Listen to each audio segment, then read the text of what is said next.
Assalamualaikum warahmatullahi taala wabarakatuh. Hanya katruh madum bangsa Aceh dari Sweden, Denmark, Jerman dan Belanda kero. Alhamdulillah orangnya kagak tamang dalam museum Ini museum ni, komplek. Nak ada tamang lagi.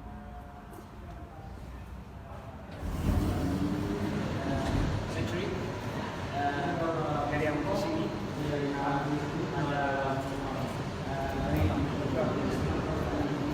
Aceh. Satu lagi, bagaimana nanti saya tanya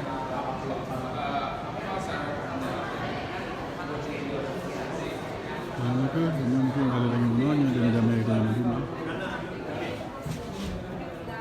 Mungkin Nuturi. Jadi ni ke meriam yang paling raya.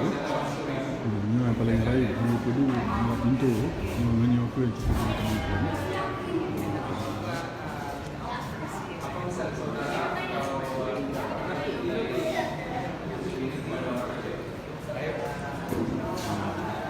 Ini zaman kalau latihan alih temu yang baca kalau buat pikir dalam baca buat itu tunggu tentang ini zaman kalau maka nak buat secara langsungnya supaya kita buka hati bangsa Aceh ada tadi dalam kenampung dengan haba-haba mameh dan janji mameh di bangsa Aceh mandiri.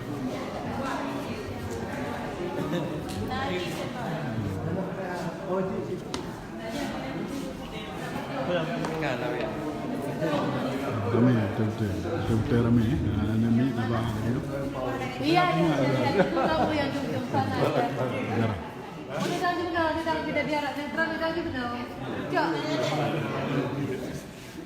Oh betul. benar macam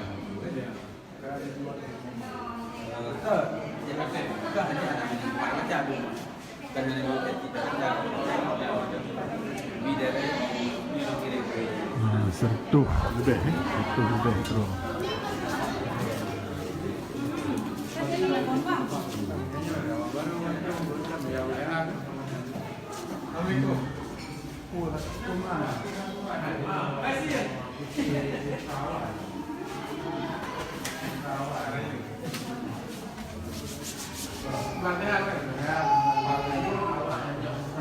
Hanya bangsa Aceh mendulu.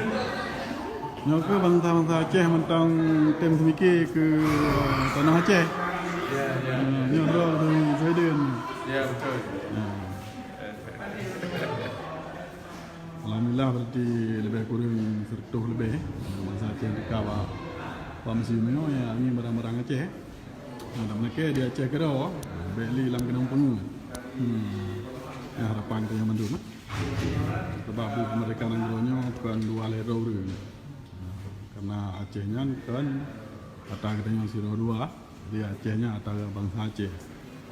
Jadi berhubung Acehnya atau bangsa Aceh, jadi kita orang Aceh mendum harus dah tuntut, harus dah usaha bumi mereka. Dengan siu, dia dah tahu mesti dah win ya. Mungkin lo dua haji mah habis. Apa ni barang Aceh?